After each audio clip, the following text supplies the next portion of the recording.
Olá, sou Ricardo Ferreira, estamos começando o Liberdade Conecta, o programa de entrevistas da Rádio Liberdade FM Taubaté, que você acompanha pela sintonia no 104,9 MHz e também pelo site liberdadefmtaubaté.radio.br e no canal Liberdade Conecta no YouTube.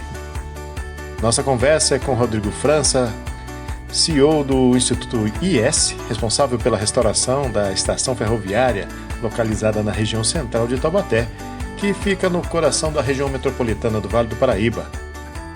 Como surge o Instituto e por que ele assume a estação ferroviária?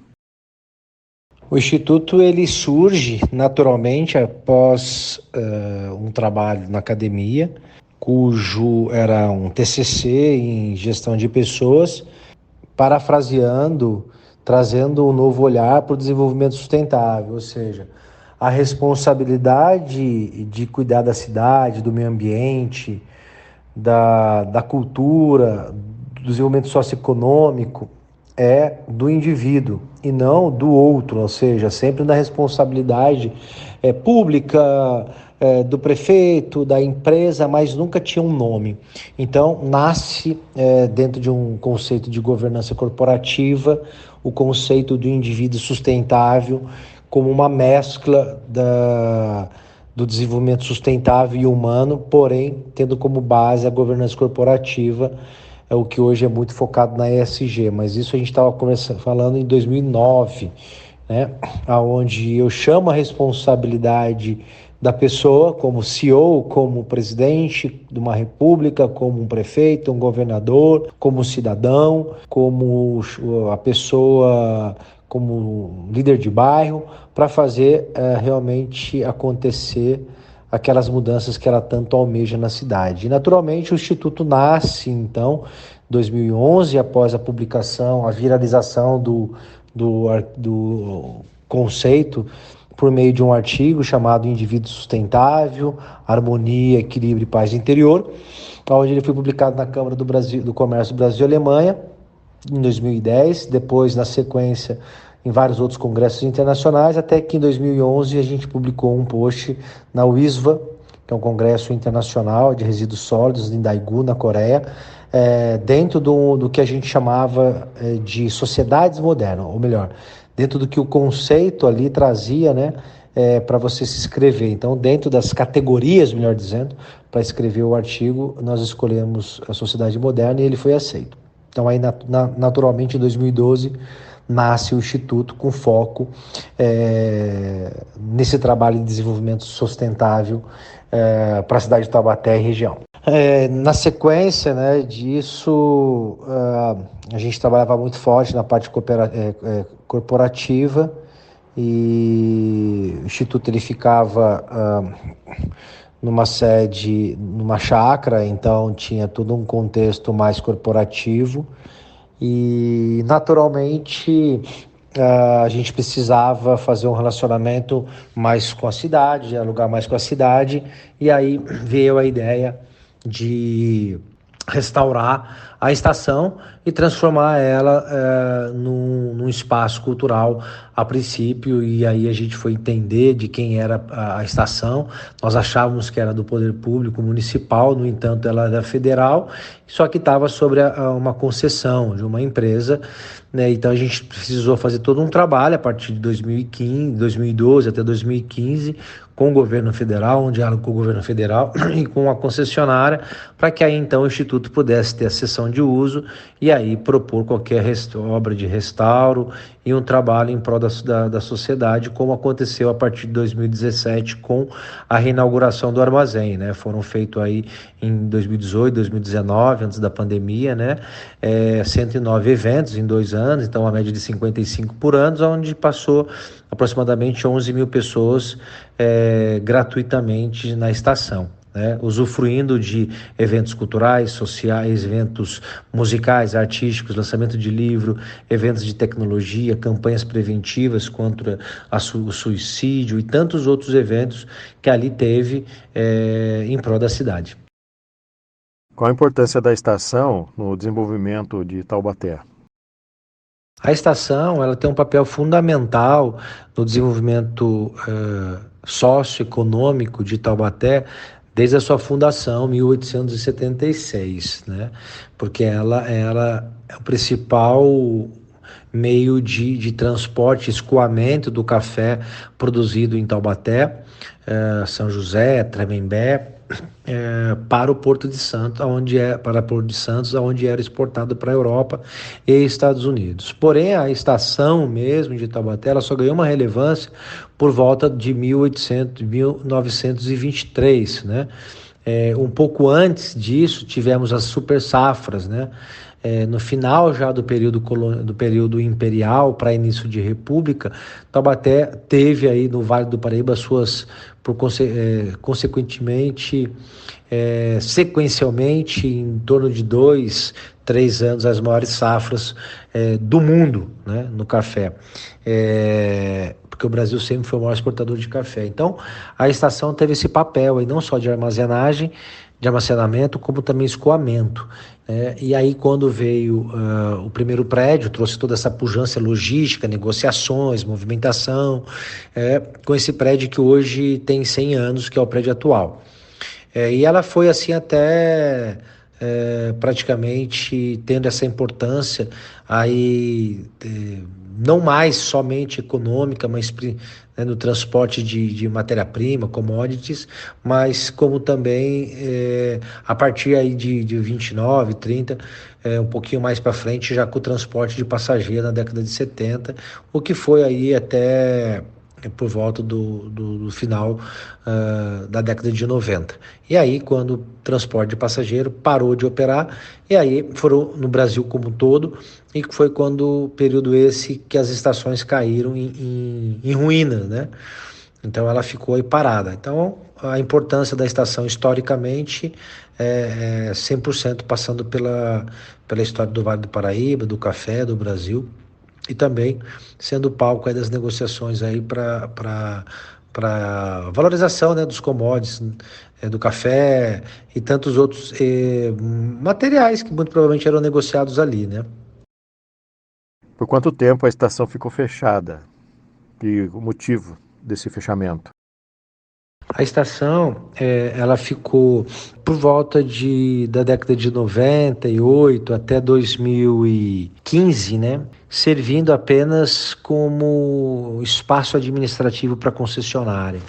Então, a sede dela, o prédio principal era a parte administrativa da concessionária, que tinha concessão do patrimônio, e a parte do armazém, eles sublocado para depósito de bebidas, depois a parte de cimento, né, até onde a gente tem essas informações, né, que foi a última operação ali. Então, a partir de 2015, a partir de 2005, perdão, a partir de 2005, então de 98 até 2005, 2007, a concessionária ficava ali na parte administrativa do prédio. E aí ela mudou para outro lado da linha, foi quando o prédio da estação ficou em estado mais degradante, né?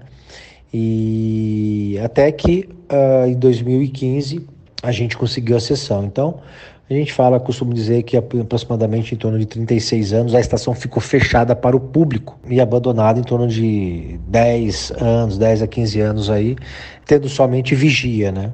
Então, assim, o motivo foi justamente com a paralisação do transporte de passageiro, né? Então, deixou de ter uma finalidade social, né? E aí, uma vez que não tem mais essa finalidade social, que é o que dava a movimentação diária, passa-se então a ser só uma parte administrativa.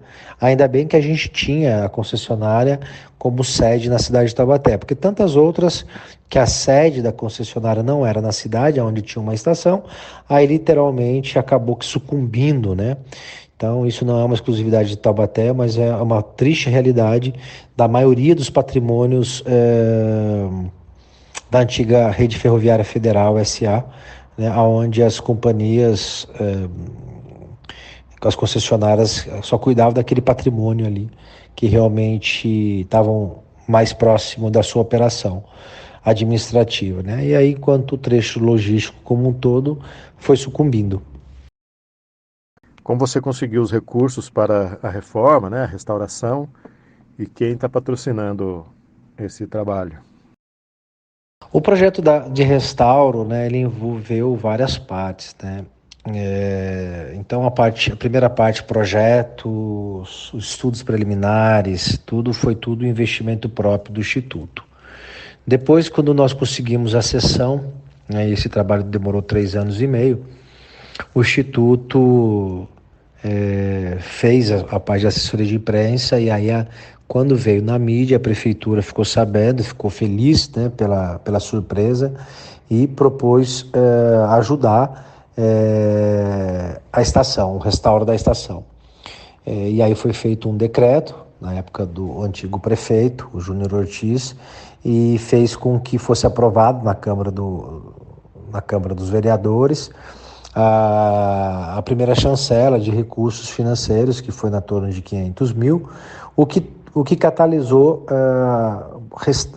a atração de novos investimentos a partir de 2015 até 2019, não só de 2015 para 2017 para o restauro da estação, mas a partir de 2017 até praticamente aí 2021, vamos colocar assim, né? Aquisição de imobiliários, manutenção predial, manutenção de zeladoria, limpeza, luz, iluminação que a gente paga tudo ali, o Instituto paga, enfim, então todas as programações culturais, né? Depois a gente fez também alocações para que pudesse subsidiar o custo, né? Então, nessa primeira fase de 2012 até 2020, né, foi captação de recursos públicos, iniciativa privada, investimento próprio do Instituto, doações, patrocínio direto e um crowdfunding, né? E depois também teve no finalzinho de 2020 para 2021 a Lei Aldir Blanc, que permitiu com que a gente fizesse manutenção em todo o telhado, né? E colocássemos calhas novas, pingadeira e roof. Então, é um mix de investimentos para a primeira fase. Aí, com tudo isso, o Instituto, com o restauro da primeira fase, permitiu com que o Instituto tivesse a legitimidade para um pleito de proponência junto com o Ministério da Cultura. Nós obtivemos aí o êxito na Lei Rouanet e captamos uma parte da Gestamp, mas representava em torno de 1% de todo o montante. E aí tivemos a felicidade de ser aberto um edital do Resgatando a História, do BNDES, para que a gente então... Aí a gente concorreu, a gente escreveu como todo processo licitatório e vencemos o processo, que foi bem concorrido.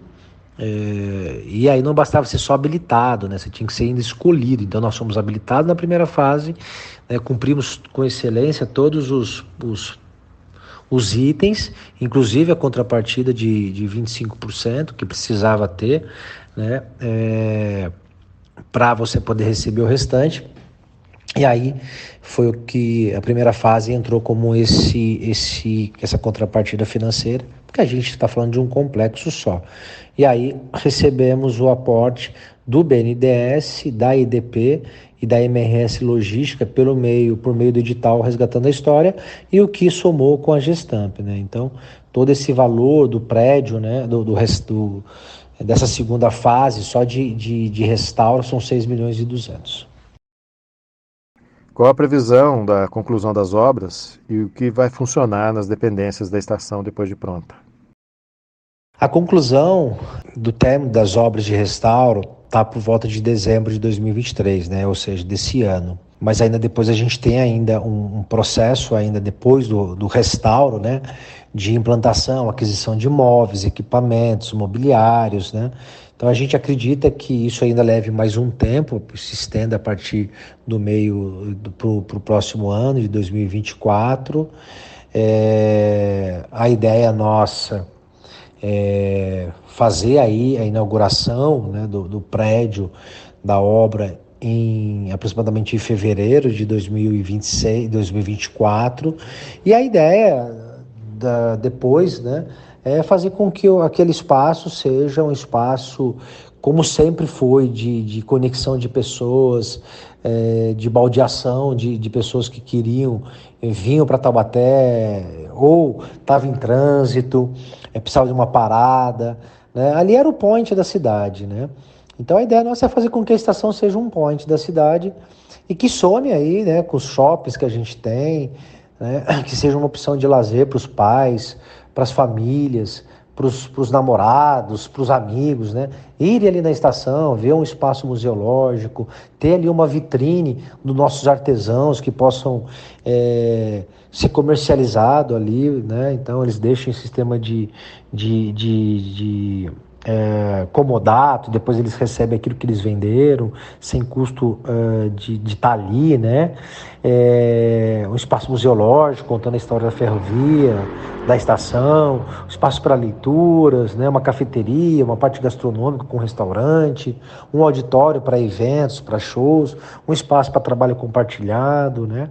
Um espaço para fomento da economia criativa, né, da cidade, né? Então a gente tem muito potencial, mas falta espaços que formem profissionais, técnicos e jovens para ter aí oportunidade nessa revolução digital que está acontecendo, né, e nessa rapidez com que o mundo está mudando. Então a gente está sempre muito atento.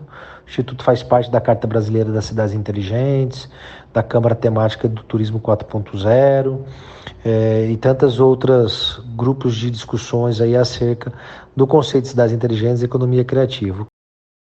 Chegamos ao final do Liberdade Conecta, o programa de entrevistas da Rádio Liberdade FM Taubaté, que recebeu Rodrigo França Galvão, CEO do Instituto IS de Taubaté. Lembramos que você pode acompanhar esse e outros programas pelo site liberdadefmtaubaté.radio.br e no canal Liberdade Conecta no YouTube. Liberdade Conecta tem a produção e apresentação de Ricardo Ferreira e edição de Gerson Farias. Até o próximo programa.